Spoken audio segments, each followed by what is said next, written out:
do we do this intro again? Bill? I don't remember. Hi, I'm James. Hi, I'm Biela. Yeah.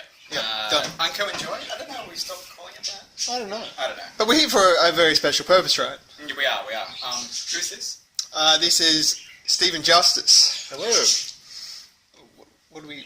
We've got lists of questions in front of us. Okay, so there's some sort of con going on, some sort of mini-con called Con Tour 2017. Happens to be on Saturday the 8th of April. We've got 4 tabletops and something at the end as an evening thing going on. I think it's called a LARP. Do you know what a LARP's about, Steve? Yeah, a LARP is... Well, there's a lot of variants to it, but simply put, it's basically improv acting. And it's not just sitting around a table improv acting, it usually encompasses dressing up in costumes, taking on the character, walking around in environments, and taking on more traits than you normally would. Like those annoying birds. Yes, my bird's in the background. But yeah, it's more of a constant flow of activity, where you are trying to take on a role more. You're trying to take on a character that has goals, ambitions and all that, but you have more players than a normal tabletop in the fact that usually anywhere from 10 to 50, supposedly in the Netherlands they get hundreds, but excellent. Wow. Sounds crazy. That is a lot of... But in this case it's 12 to 18, right? Yes, I will be running one that's 12 to 18. And it's called... oh, no, I want to pronunciate it. Gasteranthus Atratus Nobilis. Is that close? Yes. You say it. Gasteranthus Atratus Nobilis. Okay, cool. Which is actually effectively 2 parts. The Gasteranthus Atratus is actually the name of a particular flower, and that's because flowers are very important to the game of Nobilis. Nobilis is a very large setting. You have the modern day Earth, but you also have a mythical verse where there's plenty of gods belonging to all sorts of different factions, which have spent the time since creation fighting each other over various things, but they all had to band together to face a big threat from outside creation. Okay.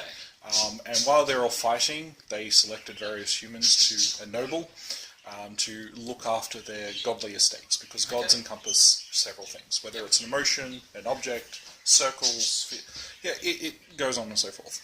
The game I'm running is about the orphans, so the Nobilis, who belong to one of these gods. The god has been slain, and the enemies who slay them effectively normally erase them and all their concepts from reality.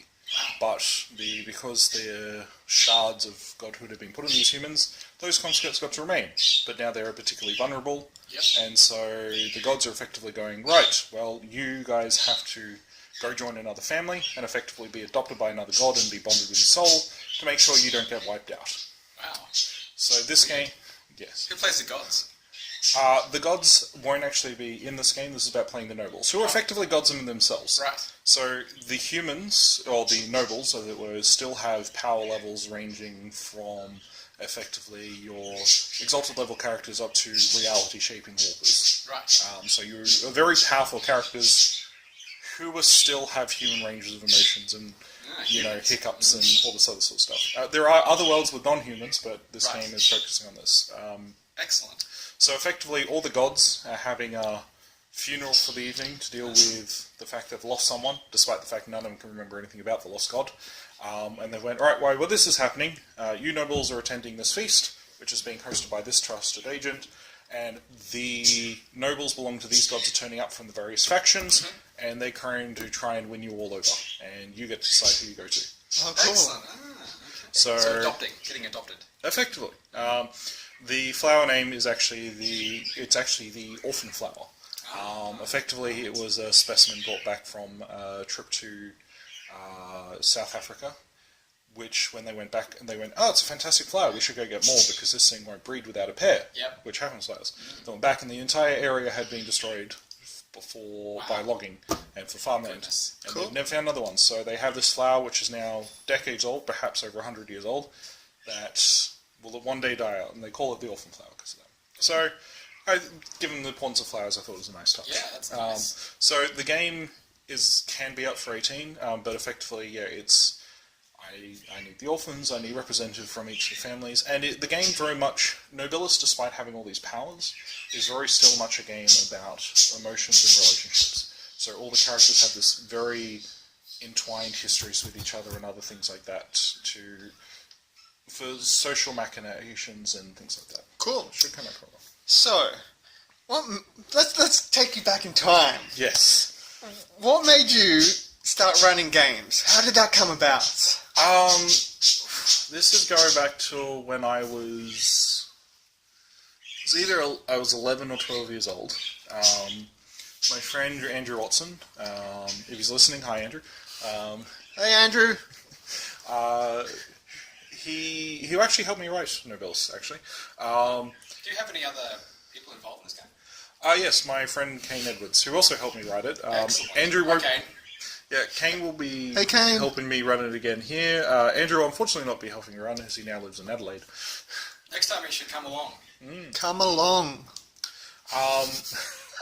So, yeah, his dad had been doing D&D since forever, and Andrew wanted to get in the game, and so he told Andrew, get a few friends together and I'll run a game. So, yeah, I got to have my first D&D game when I was quite young, thanks to Andrew dragging me in, and I really loved it. I wanted to do my own things, but a lot of my friends basically also wanted to play. Our parents and all that sort of stuff didn't have as much free time as we did, so one of us had to run stories. And me and Andrew would kind of swap every now and then running it, because we wanted to do this game. Storytellers. And it kind of grew from there Control. Sometimes not. But yeah, it kind of grew from there of just, I really like the idea of trying out these worlds, and my concepts and ideas have grown since then. Role-playing has been a big part of my life since then. Excellent. Yeah. So what's the best LARP you've played in then? That you were saying it's all involved in your life. Tough one. Yeah, it is an incredibly tough one, because I've played in some very good games over the years, and I've even played in games which have been only so-so, but they've had very brilliant moments, and a game is made by both the game itself, but also the players. A lot of it really just comes down to the players. So, I mean, the Dark Ages game ran by Luke Markham, I felt really helped me branch out quite a bit more, because I suddenly found myself doing a lot more research for characters than I'd had done before, and that helped me delve in a bit more and develop personalities more and all that. A lot of the LARPs, the one-off games done at Fenno have given me a wide berth of characters, and it helped encourage me to try things outside what I normally would choose to play. And so I have some wonderful moments there. I'd have to say, overall, Dark Ages certainly would win out for best moments, most consistent, but I've had better individual moments in other games. Okay. Speaking of games, you do that question. That's my question? Yeah, go you. How important are gaming conventions to Canberra? I'd say pretty important, because like any activity, it depends on the people.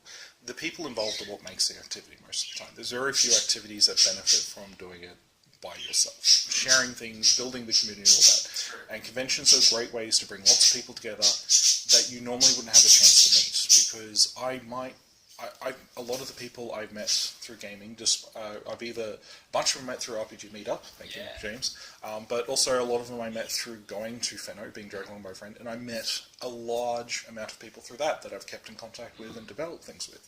So they are fantastic. And Canberra, and all places need it, but I'd say Canberra especially, because Canberra has a very flowing population most of the time. Yeah, and very transient. Yeah, very transient population. So it's a great way for people to come in, especially from out of state. Yeah. Canberra, like Adelaide. Canberra is a very convenient central location for a lot of other cities, mostly Sydney and Melbourne, and we get a lot of people coming in from that, and idea swaps and other stuff. I think conventions are a great thing for Canberra. Okay. Do we have any other questions like that last one? We have this last one. Yeah, we do. Can I ask that last one? Wait, hey, we asked the last one, and it may not be the last one. That's true. Let's go back. Progressive. Yeah. Do you want to say Okay. So what television series and or movies would make a good LARP? And why? And why? Well, the thing is that a lot of television series and movies, like I'm actually having a lot of trouble thinking of one that doesn't have the potential for a good LARP involved. Doesn't. But for different reasons. It's usually not... The main characters that you see in all these things usually are not what make a good LARP. Because all of them... These things are written to be these high-packed drama things that skip between moments, and are usually about a couple of characters because it's hard to keep the audience attention. That's true. But a lot of really good LARPs I've seen, especially at Fano, have taken side moments from these TV series, books, movies, all that sort of stuff, and helped flesh out the world more. And I found those tend to make really good characters because you can take these ideas, make them your own, and enhance them more. I've done that myself. My first LARP I ran outside... at Fano, outside of a club. What's the club? Beyond the Sunset. Yeah. So the first LARP I ran outside of Beyond the Sunset was at Fano, and that was a design on the Crossing the Gap series novels by Sim Donson. And I took something that I thought was a cool concept that had nothing to do with the main characters and built that up there, because I'm like, hey, that's a nice bit of tidbit. And everything kind of inspires it. It really comes down to developing the characters enough that you can then give them to the players and they can build it from there. So, we're going to throw some TV series at you, or movies, and you're going to say yes or no. Okay. Would they make a good laugh, or would they just not make a good laugh? Yeah. I'll kick this off. Lost. That's easy. No. Has to. If you wanted to do it as a once-off, yes. If you want to do it as a continuation, no. But I think Lost would work as you're doing it with a new set of characters and trying to recreate what the character's already done. Because Lost, they kind of jumped all over the place with the characters, but it meant that those characters completely owned. But going with the idea of an island of lost people, certainly. I think Lost works as an inspiration for a LARP idea, rather than a LARP, trying to make do it with those characters themselves. I get a half tick. A half tick. A half tick. How about Firefly? Firefly has a fantastic universe. That's a whole tick. For developing. Like, you would not do it with the main crew, because the main crew are... You give those sort of characters to players and they will be even more dysfunctional than what's on the TV show. Because the main thing is that the TV show will come up...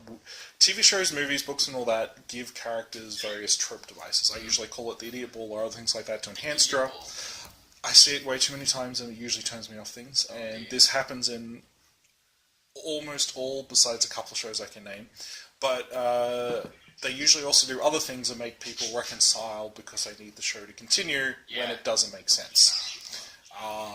If you give someone a character like Jane, you would need to rewrite it so that they don't actually betray the party. Because if you take Jane as the hero of Canton. Yeah. So...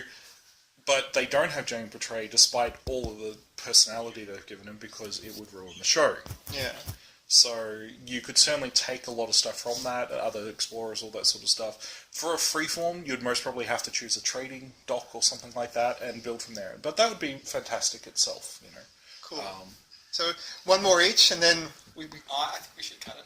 Cut it there. Yeah. But I wanted. I had one. Right, I had one. Go on. This is gold. Go on. Days of Our Lives. Yes. Yes, that's a full tick. You heard that. Yeah, that's a full tick. I mean, Days of Our Lives is pretty much, Days of Our Lives, you can take or leave the semi-supernatural stuff they can't sometimes throw in. Take it, yeah, you can easily take it. But I've seen LARPs based on very similar concepts. Some done as a completely straight man, some done as parodies. Like, it does happen. And they usually all fantastic because as long as the work's put into the characters, and as long as people have an idea of the themes you're playing, it works. And that's actually a key thing with any roleplay, especially LARPs, more important with LARPs than others. Decide what you want the theme to be about, make sure the players understand that, and go from there, because it helps people frame the characters. Cool. I'm going to go something more edgy. Continuum. I haven't actually seen Oh, minus tick. Minus tick. So, Not across. Then not a minus tick. I don't know what a minus tick is. It's a time travel one. It's a time cop, basically. With terrorists. okay. Like RoboCop? No, he was in Time Cop. You could do it as a once-off, with the simple fact of there's a big plot coming in, and someone's playing the continuing agent trying to stop whatever horrible thing's going to happen. Exactly So yeah, quite easily. Cool, well... It's on Netflix. Well, all seasons. We're season 1 to 4, yes. Finally. Cool. Well, that's... Are we done? We're So how done. do we get to the end? Outro? Yeah. Do we... still haven't quite landed this. Yeah, we need something. If We anyone has an idea, Out. just tell us.